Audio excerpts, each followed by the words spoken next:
राधे राधे। आज हम बात करेंगे कि पार्टनर्स की कुंडली को देखकर कैसे जानें कि लव मैरिज के चांसेस कितने हैं या लव मैरिज होगी या नहीं। तो देखिए, सबसे पहले हम बात कर लें कि अगर जो हमारा पंचम भाव है वो है प्रेम विवाह का भाव, तो ये भाव हमारे प्रेम और रोमांस का भी कारक है, जबकि जो सप्तम भाव है वो विवाह का है। अगर इन दोनों के बीच में संबंध बनता है, तो जैसे कि मान लीजिए कि पंचम भाव का स्वामी सप्तम में हो और सप्तम भाव का स्वामी पंचम में हो, तो ये जो है लव मैरिज का योग बना देता है, क्योंकि पंचम प्रेम को दर्शाता है और सप्तम विवाह को। तो अगर ये दोनों आपस में अपना राशि परिवर्तन कर लेते हैं, यानी स्वामी यहाँ उसका और उसका उधर, तो ये विवाह से प्रेम से विवाह तक ले जाने का एक संकेत होता है। तो इस स्थिति में जिस तरह की ग्रहों की स्थिति होगी, तो ये जो योग है उतना प्रबल होगा, जितना डाउन होगा उतना कम होगा। दूसरा विवाह है शुक्र और राहु को। देखिए, कुंडली में शुक्र जो है हम जानते ही हैं, शुक्र प्रेम का कारक है, ग्रह है, और राहु से अगर ये प्रभावित होता है तो जातक जो है समाज की परंपराओं को तोड़कर विवाह करने की ओर अग्रसर हो जाता है, क्योंकि राहु भ्रम है, राहु कन्फ्यूज़न है, एक उत्साह भी है, वो सब करवाने को तैयार हो जाएगा कि जो सब किसी ने भी नहीं किया होगा। तो अगर राहु शुक्र की युति है और ये पंचम सप्तम से इनका कोई संबंध बन रहा हो, तो ऐसे में व्यक्ति वो हदें तक भी पार कर सकता है जिससे आज तक किसी ने नहीं की हो, और वो सामाजिक दायरे में रहे या न रहे, उन सबको छोड़कर भी वो जो है प्रेम विवाह के लिए अग्रसर होगा, आगे बढ़ जाएगा।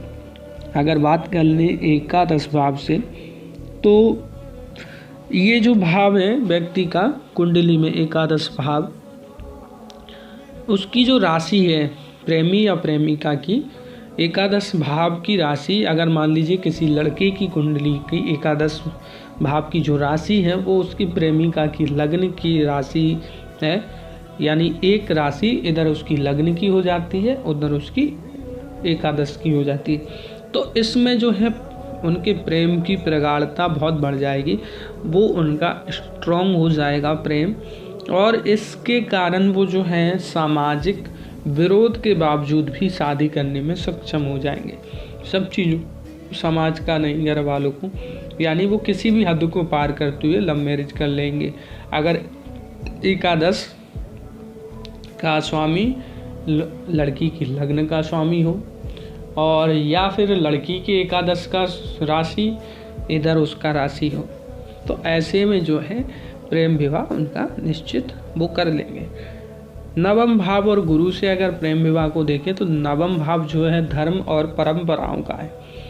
अगर नवम भाव कमज़ोर है या उस पर राहु केतु का प्रभाव है, तो जातक परंपरागत विवाहों के बजाय प्रेम विवाह को प्राथमिकता ज़्यादा देता है, उसको पहले ज़्यादा रखता है, क्योंकि उसके विचार परंपराओं को लेकर थोड़े से डगमगाते हैं। दशा और गोचर का अगर बात करें, तो देखिए, अगर सही समय पर सही ग्रहों की दशा, अनुकूल गोचर, जैसे कि शुक्र की महादशा, राहु का प्रभाव, पंचम सप्तम भाव से जुड़े ग्रहों की दशा, तो ये सारी चीज़ें जो अगर इस तरह से बैक टू बैक आपके चार्ट से आती हैं दशाओं में, तो ये प्रेम विवाह को बहुत ज़्यादा बढ़ा देता है, संभावना बढ़ जाती है प्रेम विवाह होने की। कुछ चीज़ें जो हैं सामाजिक विरोध को लेकर, अगर देखिए कुंडली में सूर्य, शनि, राहु और केतु का सप्तम भाव या शुक्र पर प्रभाव है, तो जातक को अपने प्रेम विवाह में पारिवारिक सामाजिक विरोध का सामना करना पड़ सकता है। लेकिन अगर शुक्र मजबूत है और एकादश भाव का संबंध पंचम सप्तम से बनता है, तो व्यक्ति हर संघर्ष को पार करके प्रेम विवाह करने में सफल होता है।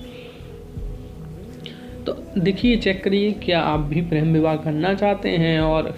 इस तरह का कोई संबंध आपकी कुंडली में बन रहा है, तो कमेंट करके ज़रूर बताएं। और अगर